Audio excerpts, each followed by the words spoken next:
এখন বাজে 4:45। এখন যাচ্ছি ময়নাগুড়ি মার্কেটে গায়ে লোড করে যাব মঙ্গলবাড়ির চালসা। অনেকদিন পরে ভোরবেলা প্রোগ্রাম। চলো।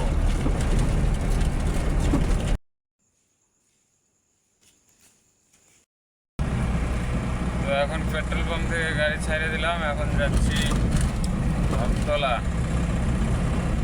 মাল খালি করবো, ধনতলা থেকে যাব চালসা। এটা হচ্ছে লাটাগুড়ি ফরেস্ট। লাটাগুড়ি ফরেস্টে ঢুকলাম আমি এখন।